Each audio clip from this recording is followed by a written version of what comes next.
ஒரு காலத்தில் சென்னையின் உயிர் நாடியாக இருந்த ஒரு நன்னீர் கால்வாய் இன்று அதே கால்வாய் கழிவுநீர் கால்வாயாக மாறி நிற்கிறது.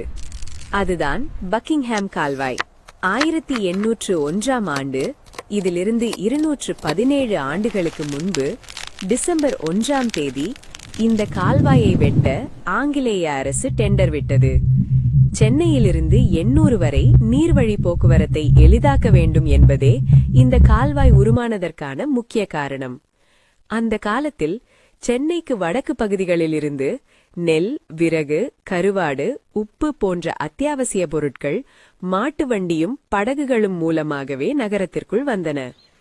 கூவம் நதி மற்றும் கொசஸ்தலை நதி இரண்டுக்கிடையே சதுப்பு நிலங்கள் இருந்ததால் போக்குவரத்து கடினமாக இருந்தது.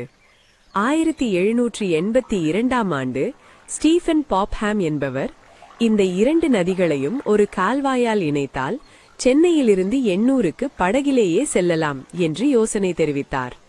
ஆனால் அந்த யோசனை பல ஆண்டுகள் அரசால் புறக்கணிக்கப்பட்டது. பின்னர் 1801ஆம் ஆண்டு சர்வே செய்யப்பட்டு பக்கிங்ஹாம் கால்வாய் அமைக்க இறுதியாக முடிவு செய்யப்பட்டது. 1802இல் பணி தொடங்கி பேசன் பாலம் முதல் 800 வரை 17.6 கிலோமீட்டர் தூரத்திற்கு கால்வாய் வெட்டப்பட்டது.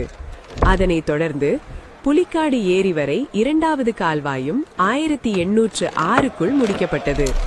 இந்த கால்வாயை கவர்னர் ராபர்ட் கிளைவ் திறந்து வைத்ததால் முதலில் இதற்கு கிளைவ் கால்வாய் என்று பெயர் வைக்கப்பட்டது. பின்னர் இந்த கால்வாய் ஆந்திர மாநிலம் காக்கிநாடா வரை மற்றும் தமிழ்நாட்டில் மரக்காணம் வரை நீட்டிக்கப்பட்டது. இதன் மூலம் காக்கிநாடாவிலிருந்து சென்னைக்கு படகிலேயே பயணம் செய்ய முடிந்தது.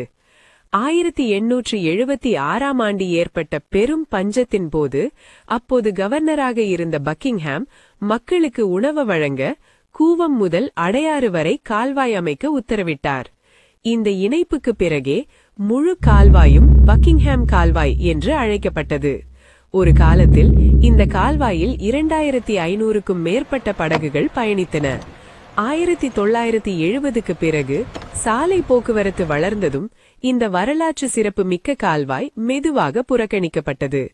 இன்று சென்னை நகரில் உள்ள பக்கிங்ஹாம் கால்வாய் பகுதி முழுமையாக மாசடைந்துள்ளது. ஆனால் சென்னைக்கு வெளியே உள்ள பெரும்பாலான கால்வாய் இன்னும் உயிருடன்தான் உள்ளது. ஒரு காலத்தில் சென்னையின் அடையாளமாக இருந்த இந்த நன்னீர் கால்வாய் மீண்டும் உயிர் பெற்றால் சென்னைக்கு ஒரு புதிய உயிர் கிடைக்கும். பக்கிங்ஹாம் கால்வாய் மறக்கப்பட்ட ஒரு வரலாறு.